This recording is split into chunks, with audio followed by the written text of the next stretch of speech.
ಭಾರತದಾದ್ಯಂತ 1500ಕ್ಕೂ ಹೆಚ್ಚು ಕೋಟೆಗಳಿವೆ. ಅವುಗಳಲ್ಲಿ ಬಹುತೇಕವನ್ನು ನೆಲದ ಮೇಲೆ ಅಥವಾ ಬೆಟ್ಟಗಳ ಮೇಲೆ ನಿರ್ಮಿಸಿದ್ದಾರೆ.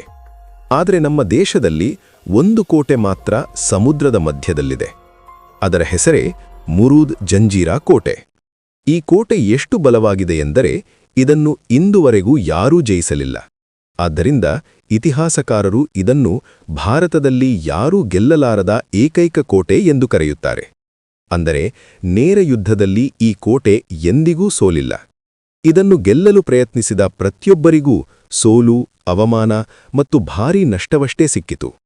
ಮೊಘಲ್ ಚಕ್ರವರ್ತಿಗಳ ಸೈನಿಕ ಬಲವಾಗಲಿ ಅಥವಾ ಛತ್ರಪತಿ ಶಿವಾಜಿ ಮಹಾರಾಜ ಅವರ ತಂತ್ರಗಳಾಗಲಿ ಈ ಕೋಟೆ ಮುಂದೆ ಕೆಲಸ ಮಾಡಿಲ್ಲ.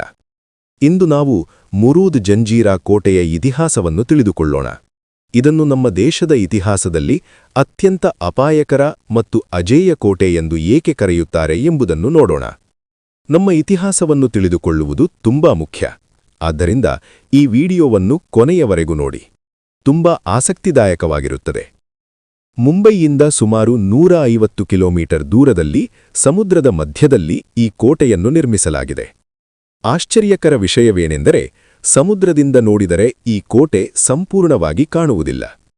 ಈ ಕೋಟೆಯ ನಿರ್ಮಾಣದ ಹಿಂದೆ ಇರುವ ಕಥೆ ಒಂದು ಸಿನಿಮಾ ಕಥೆಯಂತಿದೆ. ಇದನ್ನು ಕಟ್ಟಿದವರೂ ಭಾರತೀಯರೂ ಅಲ್ಲ, ಯುರೋಪಿನವರೂ ಅಲ್ಲ. ಈ ವಿಷಯ ಹಲವರಿಗೆ ತಿಳಿದಿಲ್ಲ. ಇಲ್ಲಿ ಒಂದು ದ್ವಾರವಿದೆ. ಅದನ್ನು ತೆರೆಯುತ್ತಿದ್ದರೆ ಅಪರಾಧಿಗಳು ನೇರವಾಗಿ ಸಮುದ್ರಕ್ಕೆ ಬೀಳುತ್ತಾರೆ. ಅಸಲಿ ಒಂದು ಕುತಂತ್ರದ ಕಾರಣದಿಂದ ಈ ಕೋಟೆಯ ನಿರ್ಮಾಣ ಹೇಗೆ ಆರಂಭವಾಯಿತು ಎಂಬುದನ್ನು ತಿಳಿದುಕೊಳ್ಳೋಣ. ಈ ಕೋಟೆಯನ್ನು ಗೋಳಾಕಾರದ ಬದಲು ಮೊಟ್ಟೆಯಾಕಾರದಲ್ಲಿ ನಿರ್ಮಿಸಿದ್ದಾರೆ. ಅವರಿಗೆ ಗೋಳಾಕಾರದಲ್ಲಿ ಕಟ್ಟಲು ಬರಲಿಲ್ಲ ಎಂದಲ್ಲ, ಇದು ಒಂದು ತಂತ್ರ. ಗೋಳಾಕಾರಕ್ಕಿಂತ ಮೊಟ್ಟೆಯಾಕಾರದಲ್ಲಿ ಹೆಚ್ಚಿನ ವಿಸ್ತೀರ್ಣ ದೊರೆಯುತ್ತದೆ. ಇದರಿಂದ ಶತ್ರುಗಳು ಪೀರಂಗಿಯಿಂದ ದಾಳಿ ಮಾಡಿದಾಗ ಹೊಡೆತದ ಪರಿಣಾಮ ಕಡಿಮೆಯಾಗುತ್ತದೆ. ಈ ಕೋಟೆಯ ಎತ್ತರ ಸಮುದ್ರಮಟ್ಟದಿಂದ ಸುಮಾರು 90 ಅಡಿ. ಇದರ ಅಡಿಪಾಯ ಸಮುದ್ರದೊಳಗೆ ಸುಮಾರು 20 ಅಡಿ ಆಳವರೆಗೆ ಹೋಗಿದೆ. ಅದಕ್ಕೆ ಈ ಗೋಡೆಗಳನ್ನು ಕುಸಿಸುವುದು ಬಹುತೇಕ ಅಸಾಧ್ಯ. ಅಷ್ಟೊಂದು ಆಳವಾದ ಅಡಿಪಾಯದಿಂದ ಸಮುದ್ರ ಅಲೆಗಳಿಗೂ ಶತ್ರುದಾಳಿಗೂ ಈ ಕೋಟೆ ಕದಲಲಿಲ್ಲ. ಇಲ್ಲಿನ ಗೋಡೆಗಳು ಸುಮಾರು 40 ಅಡಿ ಎತ್ತರವಿವೆ. ಆದರೆ ವಿಶೇಷತೆ ಅವುಗಳ ದಪ್ಪದಲ್ಲಿದೆ. ಜಂಜೀರಾ ಗೋಡೆಗಳು ಕೆಳಭಾಗದಲ್ಲಿ ತುಂಬಾ ಅಗಲವಾಗಿದ್ದು ಮೇಲಕ್ಕೆ ಹೋಗುತ್ತಾ ಸಣ್ಣವಾಗುತ್ತವೆ. ಇದರಿಂದ ನೀವು ಕೋಟೆ ಕಡೆಗೆ ಹತ್ತಿರವಾಗುತ್ತಿದ್ದಂತೆ ಗೋಡೆಗಳು ಇನ್ನೂ ಎತ್ತರವಾಗುತ್ತಿರುವಂತೆ ಕಾಣುತ್ತವೆ. ಶತ್ರುಗಳನ್ನು ಗಮನಿಸಲು ಇದು ಬಹಳ ಸಹಾಯಕ. ಇನ್ನೊಂದು ಲಾಭವೂ ಇದೆ. ಪೀರಂಗಿ ಗುಂಡುಗಳು ಗೋಡೆಗೆ ಬಲವಾಗಿ ತಾಕುವ ಬದಲು ಜಾರಿ ಹೋಗುತ್ತವೆ. ಜಂಜೀರಾ ಕೋಟೆಯಲ್ಲಿ ಒಟ್ಟು 28 ದೊಡ್ಡ ಬುರುಜುಗಳಿವೆ. ಪ್ರತಿಯೊಂದು ಬುರುಜು ಪಕ್ಕದಲ್ಲಿರುವುದನ್ನು ರಕ್ಷಿಸುವಂತೆ ವಿನ್ಯಾಸಗೊಂಡಿದೆ. ಅಂದರೆ ಶತ್ರು ಒಂದು ದಿಕ್ಕಿನಿಂದ ದಾಳಿ ಮಾಡಿದರೆ ಅನೇಕ ದಿಕ್ಕುಗಳಿಂದ ಒಂದೇ ಸಮಯದಲ್ಲಿ ಗುಂಡಿನ ದಾಳಿ ಮಾಡಬಹುದು. ಸಮುದ್ರದಿಂದ ನೋಡಿದರೆ ಕೋಟೆ ಸಂಪೂರ್ಣ ಕಾಣುವುದಿಲ್ಲ. ಮೇಲಿನ ಗೋಡೆಯಷ್ಟೇ ಕಾಣುತ್ತದೆ. ಅದರ ನಿಜವಾದ ನಿರ್ಮಾಣ ಸಮುದ್ರದ ಕಲ್ಲುಗಳ ನಡುವೆ ಮರೆವಾಗಿದೆ. ಅದಕ್ಕೆ ಶತ್ರುಗಳಿಗೆ ಕೋಟೆಯ ಎತ್ತರ, ದಪ್ಪ, ಆಕಾರ ಅಂದಾಜು ಮಾಡಲು ಕಷ್ಟ. ಕೋಟೆಯ ಪ್ರವೇಶ ದ್ವಾರಗಳು ಸಹ ತುಂಬಾ ಸುರಕ್ಷಿತ. ಶೇರ್ ದರ್ವಾಜ ಎನ್ನುವ ಒಂದು ಗುಪ್ತ ದ್ವಾರ ಇದೆ. 20 ಮೀಟರ್ ಹತ್ತಿರ ಬಂದಾಗ ಮಾತ್ರ ಕಾಣುತ್ತದೆ. ಇನ್ನೊಂದು ದರಿಯಾ ದರ್ವಾಜ ಅರಬ್ಬಿ ಸಮುದ್ರದ ಆಳವಾದ ನೀರಿನ ಕಡೆ ತೆರೆಯುತ್ತದೆ.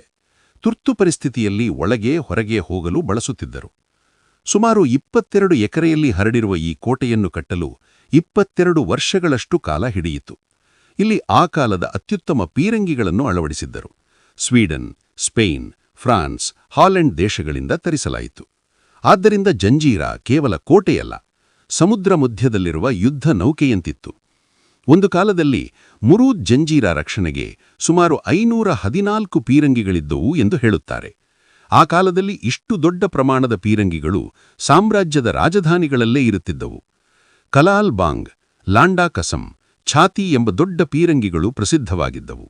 ಇಂದಿಗೂ ಅವು ಕೋಟೆಯಲ್ಲಿ ಇವೆ. ವಿಶೇಷವಾಗಿ ಕಲಾಲ್ ಬಾಂಗ್ ಬಹಳ ಅಪಾಯಕಾರಿ ಸಮುದ್ರ ಪೀರಂಗಿ ಎಂದು ಪರಿಗಣಿಸಲಾಗುತ್ತಿತ್ತು. ಹಲವು ಕಿಲೋಮೀಟರ್ ದೂರಕ್ಕೂ ಹೊಡೆಯುತ್ತಿತ್ತು. ಆದರೆ ಜಂಜೀರಾ ಕೇವಲ ಆಯುಧಗಳಿಂದ ಮಾತ್ರ ಬಲವಾಗಿರಲಿಲ್ಲ. ಕೋಟೆಯನ್ನು ತಿಂಗಳುಗಳ ಕಾಲ ಮುತ್ತಿಗೆ ಹಾಕಿದರೂ ಬದುಕಲು ವ್ಯವಸ್ಥೆಯಿತ್ತು. ಮಳೆ ನೀರು ಸಂಗ್ರಹಿಸುವ ಕೊಳಗಳು, ಕುಡಿಯುವ ನೀರಿನ ಬಾವಿ ಇಂದಿಗೂ ಇದೆ. ಆಹಾರ ಸಂಗ್ರಹಣೆ ವ್ಯವಸ್ಥೆಯೂ ಇತ್ತು. ಕೋಟೆಯ ಮಧ್ಯದಲ್ಲಿ ಸಿದ್ದಿ ನವಾಬರ ಭವ್ಯ ಅರಮನೆ ಇತ್ತು, ಆಡಳಿತ ಹಾಗೂ ಸೈನಿಕ ನಿರ್ಧಾರಗಳ ಕೇಂದ್ರ. ಈ ಕೋಟೆಯ ಕಲ್ಲುಗಳು ತುಂಬಾ ಗಟ್ಟಿಯಾದ ಗ್ರಾನೈಟ್ನಿಂದ ಮಾಡಲ್ಪಟ್ಟಿವೆ. ಅದಕ್ಕೆ ಪೀರಂಗಿಗಳೂ ಹಾನಿ ಮಾಡಲಿಲ್ಲ. ಕೋಟೆಯ ಸುತ್ತ ನೀರು ಕಡಿಮೆ ಆಳದಲ್ಲಿದ್ದು ಕೆಸರು ಕಲ್ಲುಗಳಿರುವುದರಿಂದ ದೊಡ್ಡ ಹಡಗುಗಳು ಹತ್ತಿರ ಬರಲು ಸಾಧ್ಯವಾಗಲಿಲ್ಲ. ಈ ಕೋಟೆಯನ್ನು ಯಾರು ಕಟ್ಟಿದರು?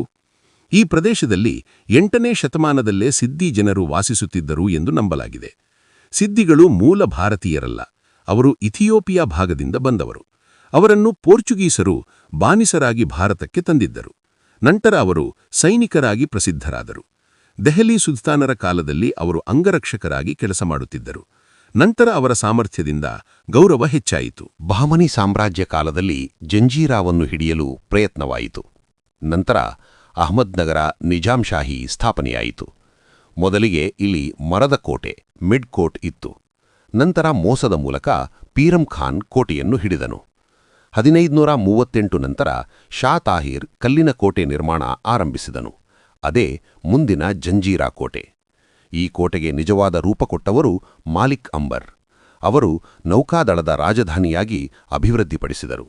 1600ರ ಹೊತ್ತಿಗೆ ಅಕ್ಬರ್ ಅಹಮದ್ ನಗರವನ್ನು ಹಿಡಿದರೂ ಮಾಲಿಕ್ ಅಂಬರ್ ಜಂಜೀರಾದಿಂದ ಪ್ರತಿದಾಳಿ ನಡೆಸಿ ನಿಜಾಂ ಶಾಹಿಯನ್ನು ಪುನರುಜ್ಜೀವನಗೊಳಿಸಿದರು.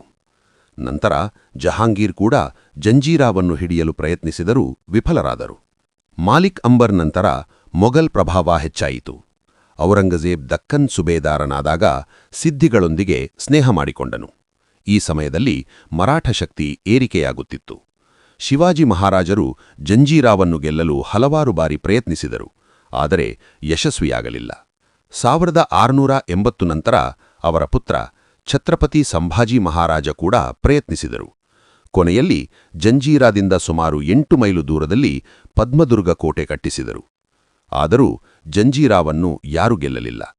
ನಂತರ ಆಂಗ್ಲರು ಭಾರತದಲ್ಲಿ ಸ್ಥಿರವಾದಾಗ ಸಿದ್ದಿ ನವಾಬರಿಗೆ ಬೆಂಬಲ ನೀಡಿದರು.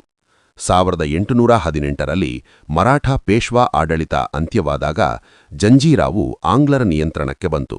ಯುದ್ಧದಿಂದಲ್ಲ, ರಾಜಕೀಯ ಒಪ್ಪಂದದಿಂದ. 1869ರಲ್ಲಿ ಆಂಗ್ಲ ಅಧಿಕಾರಿಯನ್ನು ನೇಮಿಸಲಾಯಿತು. ಸ್ವಾತಂತ್ರ್ಯ ಸಿಗುವವರೆಗೆ ಕೋಟೆ ಬ್ರಿಟಿಷ್ ಸಾಮ್ರಾಜ್ಯ ನಿಯಂತ್ರಣದಲ್ಲಿತ್ತು.